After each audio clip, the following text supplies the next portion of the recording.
എടാ എന്ത് പണ്ടാരത്തിനാടാ ഇവിടെ ഇതിനിങ്ങനെ കൊണ്ട് കിടത്തിരിക്കുന്നത്? എവിടെങ്കിലും കൊണ്ടുപോയി കളയുണ്ടോ ഇതിന്? കളയേ?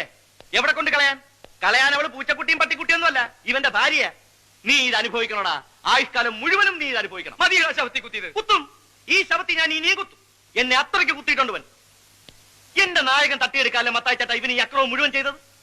വഴിയിനെങ്ങാണ്ട് ഒരു ഭ്രാന്തി പെണ്ണിനെയും പിടിച്ചോണ്ട് വന്നിട്ട് എന്റെ അമ്മാവന്റെ മകളാണ്, മുറപ്പെണ്ണാണ്, നിനക്ക് എന്തോ ഒരു അഹങ്കാരം ഉണ്ടായിട്ട് വേണം ആ ഭ്രാന്തി പെണ്ണിന്റെ എഴുതി താലി വരെ കെട്ടില്ലേറാ നീ. എന്നിട്ട് എല്ലാം കഴിഞ്ഞിട്ട് ഇപ്പൊ എവിടെയെങ്കിലും കൊണ്ട് കളഞ്ഞ അവള് പോവോ? ഒഴിഞ്ഞു പോടാ അവള്. അവൾ അങ്ങനെ ഒന്നും ഒഴിഞ്ഞു പോവില്ല മത്തായിച്ചേട്ടാ, ഇവനെയും കൊണ്ടേ അവള് പോവും. നീ ഇതൊന്നും കേൾക്കണില്ലേ? കേൾക്കാതിരിക്കേണ്ട, അവന്റെ ചവിട്ടി പഞ്ഞു വെച്ചേക്കും. അവനോടല്ല പറഞ്ഞത്, മാതാവിനോടാ. ഓഹോ, മാതാവിനോടും കർത്താവിനോടൊന്നും പറഞ്ഞിട്ട് കാര്യമില്ല. ഇതൊക്കെ ഓരോരുത്തരുടെ വിധിയാ, അതിനി നമ്മളായിട്ട് തടയാതിരുന്നാ മതി. വിധിയാ? എന്ത് വിധി? പോടവിടുന്ന്. എടാ ഗോപാലകൃഷ്ണ, നീ പേടിക്കണ്ട, നീ അവൾ ഇവിടുന്ന് പറഞ്ഞു വിട്, ബാക്കി കാര്യം ഞാൻ ഏറ്റുന്നു. ഏറ്റല്ലോ, ഒടുക്ക അവൾ എവിടെങ്കിലും ചാടി ചത്തിട്ട് ശവം കൊണ്ട് പോലീസുകാർ വരുമ്പം അതും കൂടെ അങ്ങ് ഏറ്റോണം.